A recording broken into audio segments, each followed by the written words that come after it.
say you needed to watch what you eat? You're supposed to be cutting down on fried foods, not wolfing down copious quantities of fish and chips, you know?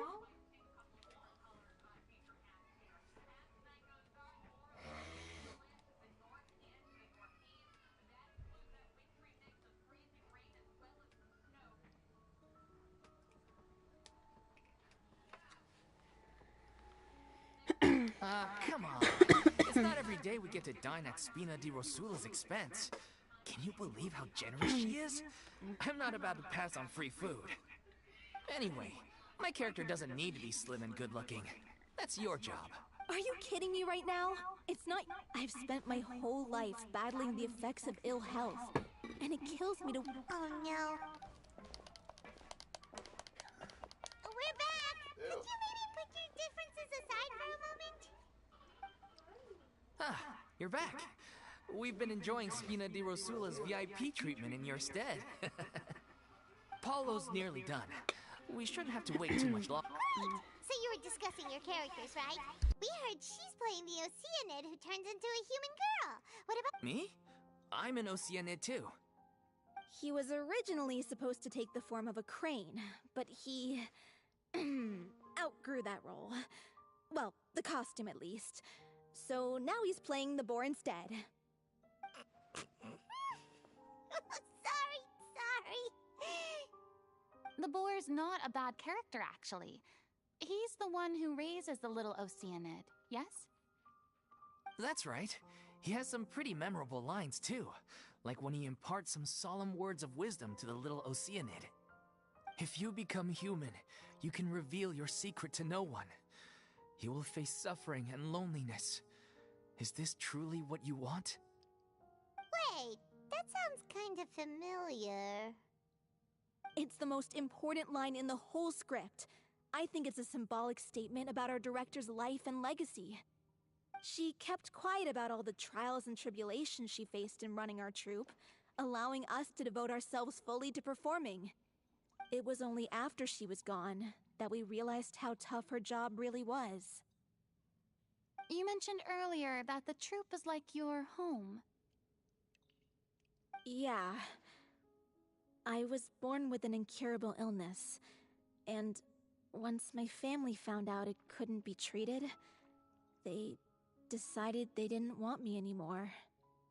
I spent some years taking whatever work I could find and trying to manage my illness with various medicines. But whenever I had a bad flare-up, I'd be lying in an alleyway for days at a time. It was like that until the director found me one day. She told me I had a great voice and asked if I was interested in studying singing from her. I said yes. She took me under her wing, taught me to both sing and act, helped me find Mora for my meds, took care of me when my condition decided to flare up. I know it was all a huge burden on her. She sounds like a really incredible person. She really was. She gave everything she had to her troupe and the people in it. All of us were so proud to call her our director. I was a lost child too when she found me. As the child of a murderer, my parents weren't around when I was little, so I got sent to an orphanage. The other kids were always picking fights with me. They'd say things like, "Come on, you must be pretty tough if you're the son of a murderer." It was just to taunt me, though. I was an easy target, and they knew it. One day, I got beaten up so bad that I just couldn't take it anymore, so I ran away. I lost all faith in humanity by that point. Thought the whole world was out to get me. Let me guess. Fortunately, the next person you ran into was the director. Yeah. For the first time in my life, I was somewhere I felt safe. And I promised myself I'd stay here until the day the group parted ways. The day you hoped would never come. How times change. Oh, you're finally done? Get your butt over here. There's someone I need to introduce you to. This is our new artistic consultant, Miss Farina. Farina? The Farina? Oh my god! How did you manage to wrangle that? Please, the honor is all mine. I was profoundly moved to hear about your troupe and your wonderful director. I just wanted to do something to help. Same here! Even so, this is just... Oh, wow. I'm sorry. I'll try to calm down. Now, where was I? Ah, yes, the script, of course. Let me give you a rundown of how the story unfolds in my version of the script. I'm sure you're already familiar with the beginning of the story. A little Oceanid decides she wants to become a human, against the wishes of her family. She finds love and friendship in the bustling city. But then, disaster strikes. The people start to notice that all the fresh water in the surrounding area is slowly disappearing. The soil is becoming arid, plants and flowers are withering, and the people begin to panic. The little Oceanid, Cleo, and her lover decide to do something about it, and investigate the truth of the matter together. In the end, they discover that all the waste and pollution created by humans over the years has caused the fresh water to flee the land, as if driven by a consciousness of its own. Consciousness? You mean the water is sentient? Water as a conscious entity. There's actually quite a few stories that explore this theme. Since the little Oceanid is a water spirit, she immediately understands how the water is feeling. She then tells her lover about her true identity, as well as the truth behind the crisis. Her lover accepts her for who she is, and works with her to find a way to bring the water back. However, unbeknownst to them, there were some people eavesdropping when she revealed her secret. The little Oceanid is accused of being directly responsible for driving the water away, and faces the greatest dilemma of her life. And then? In the end, she makes the brave decision to sacrifice herself to save her lover, and the rest of humanity. Huh? But didn't they all treat Cleo like a villain? Why would she want to save them after that? Well, she mainly wanted to save her lover, plus everyone who'd stood up for her.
Through her love for her human partner, she was able to find an even greater love, one that extended to all of humanity. Surely the biggest strength of Cleo's character. There's actually something else that bothers me. You know the protagonist is supposed to represent the director, right? And she never had the chance to become a hero in our world. If we're serious about dedicating this show to her memory, we should make the ending as true to life as possible. What about if the little Oceanid is hounded to death by people who hate her lover makes sure her secret never gets out, and humanity continues down the path to extinction? That sounds like too cruel of an ending to me. And perhaps a little irresponsible to present to the audience. That ending would be a perfect mirror to Director Aureli's death, both arbitrary and meaningless. On the day when she went missing, Director Aurelie had instructed us all, somewhat out of the blue, to leave the court of Fontaine and wait for her outside the city. We waited and waited at the rendezvous point, but she never came. By the time we returned to the city, she disappeared without a trace. We looked for her. The Gardamex looked for her, but she was nowhere to be found. Increasingly, all the signs seemed to point to her being the latest victim in the serial disappearances case.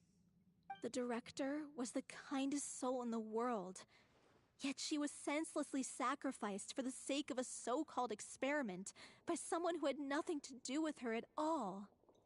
But doesn't the way she suddenly told you to leave the city suggest that maybe she had some sense of what was about to happen? It almost seems as if she was moving you to safety. I've been trying to follow up on that ever since, but all my efforts so far have turned up nothing. Villemont might know something, but he won't open up to me.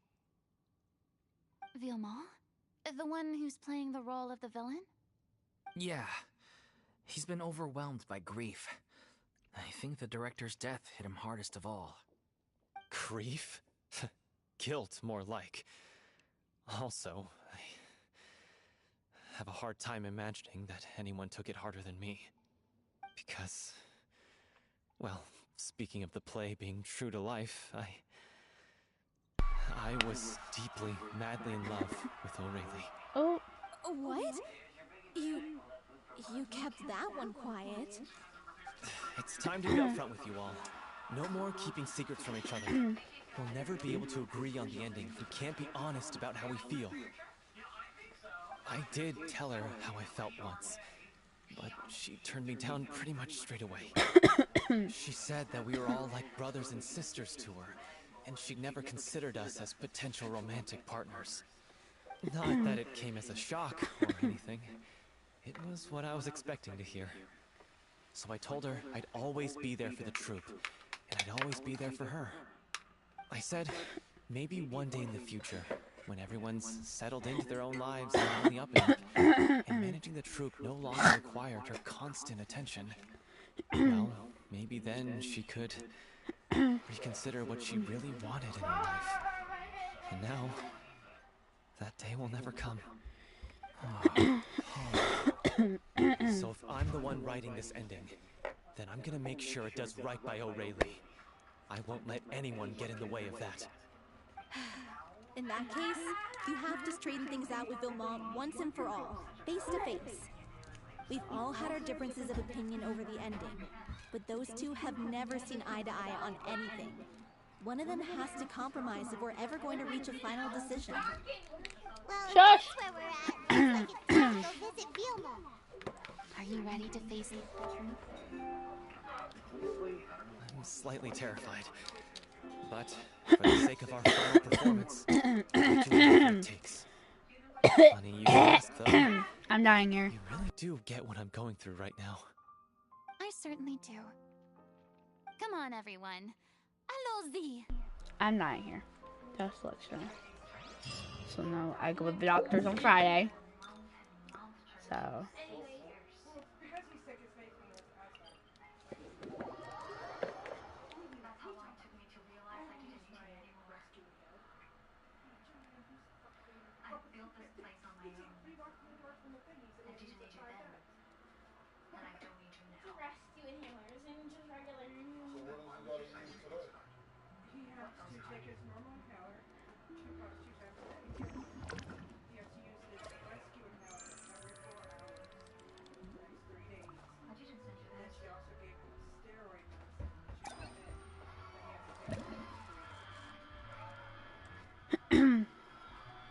I'm playing with tape. Hold on.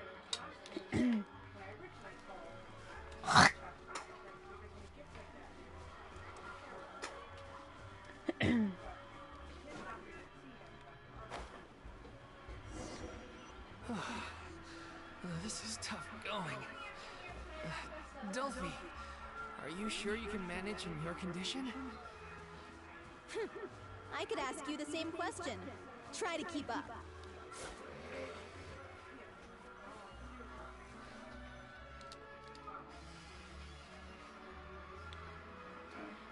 As if this journey wasn't tough. Don't worry. We should all be fine with the traveler here. We don't...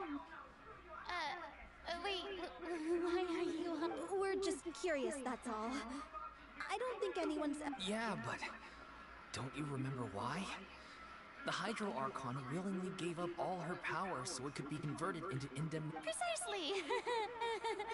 As much as it pains me, unfortunately, I should just stay put. I'm more... That sounded so smug. Secondhand embarrassment is C'est la vie, indeed. Alas, I am forced to watch on helplessly as the more brave... Aww, too bad. Sorry to leave all the... Don't worry, peace. Well, literally, we're about to fight for it anyways. Because she's in my party. Illusion shattered. Inazuma shines eternal.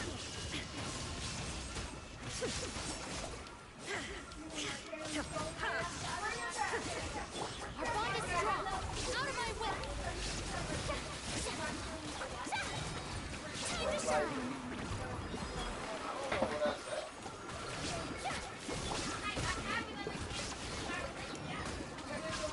Now you shall perish.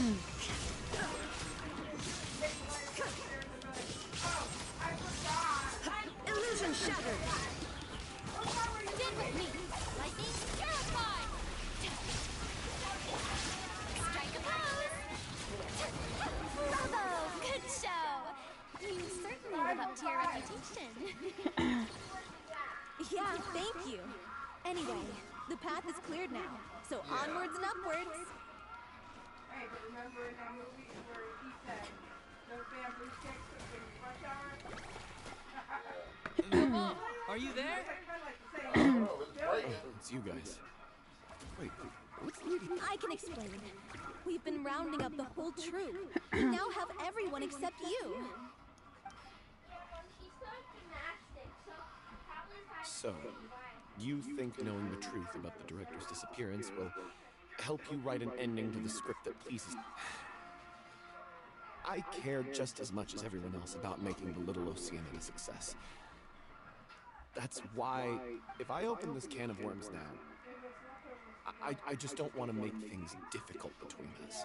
The Imam, avoiding the truth will not help anyone, unless you mean to suggest that Aureli's death had something to do with you. I don't want to talk about it. Listen, Vimo. I used to think that my love for Aurelia was a point of shame. I never brought it up to anyone. But now, I've made up my mind to put it all on the table. I'm prepared to face everything, to sacrifice everything for the sake of the show. The Little Oceanid cannot be complete unless we do justice to Aurelia on an emotional level. This is why people think of you as not being the smart one. As you all know already, the troupe was kept afloat not from ticket sales, but donations from the audience. Of course, that was nowhere near enough. We took on side jobs when we weren't performing, but even then, the troupe's financial situation was pretty dire. So, anyway, one day after a show, a merchant came to me and offered us a huge sponsorship. In return, we just had to provide the audience with their drinks during performances. It seemed like a win-win, so I said yes to it on the spot without consulting the director. It was only when the merchant came to deliver the goods that I realized the drink in question was synth. Isn't that the drink paddled by the culprit behind the serial disappearances case? I freaked out when I saw the boxes. And I told the director everything right away. She was completely shocked as well. But she didn't reprimand me for making the decision without consulting her. Instead, she contacted the merchant and stated that the troupe could not agree to this collaboration. The merchant was furious, berated us for going back on our word, and threatened to sue us for damages. The amount was astronomical. There was no way we'd be able to pay. And then? I was going to sort it on my own, but the director stopped me. She said that this was an issue for the whole troupe, and it wasn't my fault. But things only got worse from there. The synth merchant just wouldn't let up, and suddenly the director told us all to leave the city one day. I knew then that things must have reached a boiling point. I admit this whole thing was my mistake. I didn't dare to tell any of you the truth back then, and after the director disappeared, I was even more afraid to say anything. Yeah, I got Aaliyah killed. There, I said it. Hey, don't say... You traitor! What do you mean? You were afraid? This was a life and death. How could you be? Please, try not to get too worked up. Yeah, listen to him! Stay calm? How can I stay calm? This guy got all... And he has the gall to try and high-road us, claiming that he kept his mouth shut for the sake of the show. How about... All I can say is I'm sorry. Truly. I'm just a coward who made an awful, terrible mistake that I can never take back. In my life. So I can meet the director. Get out of my sight! Go! Get... That's enough! You've screamed and shouted at each other for long. Can you stop conflating the show on stage with your real-life relationships in the troupe? You keep saying that you want to use this final performance to pay tribute to your director and celebrate... I'm sorry.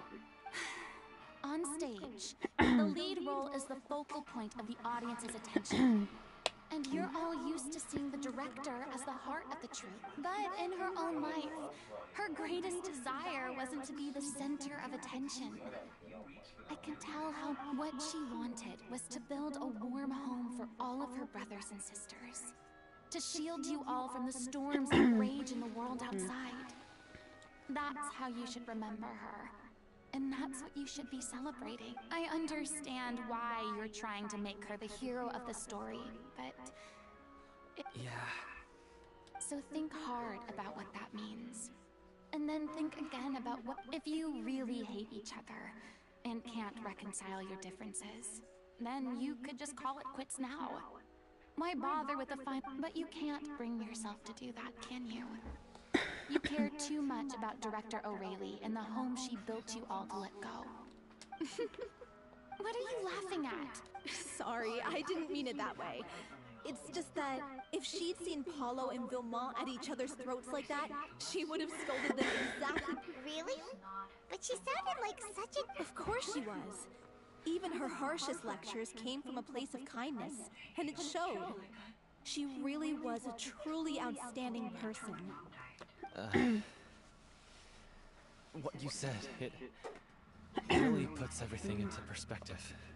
I'm truly sorry. It's all right. So, the ending. Clearly, everyone needs to take a step back for now and reflect on what really matters. When emotions are running high, the end of the story needs to focus back on O'Reilly herself. She's the true star of the show. What do you mean? The Traveler is right. You once investigated that underwater synth base and recovered items belonging to the victims. If you could find anything that O'Reilly left behind...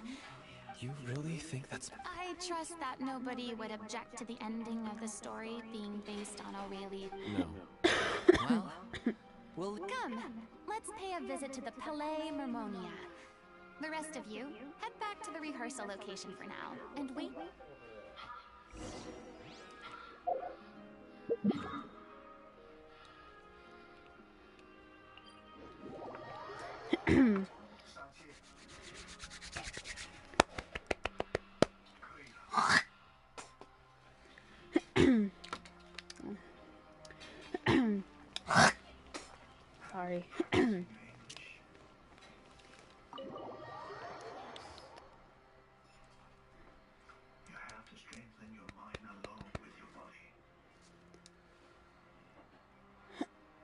If you want them to be yours one day, you have to show me you are strong enough to carry them.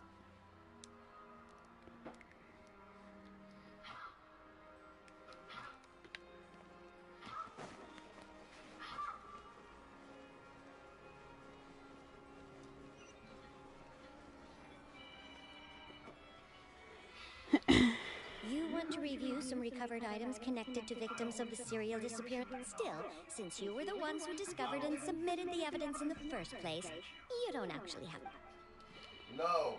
Where your phone at? So, this is all O'Reilly left behind. Just... Hey!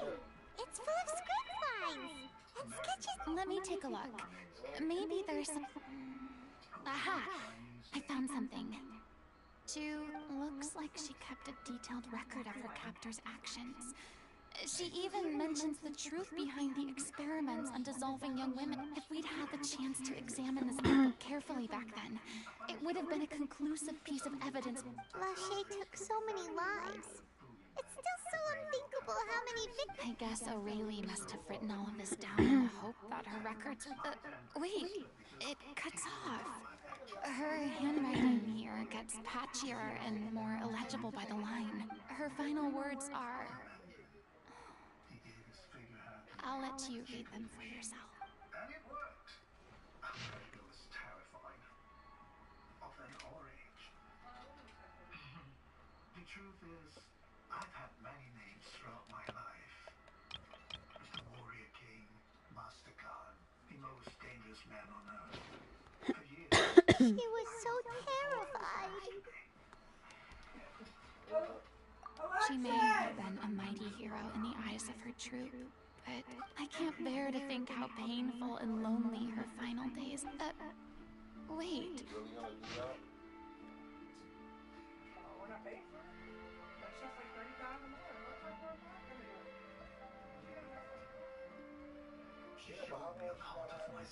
If you become human, you can reveal your secret to no one. You will face suffering and loneliness. Is this still what you want? Isn't that the most important line in the little Oceanid? You go to your appointment for your braces. Right, how you gonna do that? You gotta take a... She's at 10:30. She's at 1:45. I don't think you'll get them on. I think they're gonna... I don't know. She said it's about an hour. Where at? They just said that you're right in the car. He said, do I have to call make the appointment? I don't know how they're gonna do that. Like that one girl that did the little thing where she had a new breath in my mouth. Those years, I No, find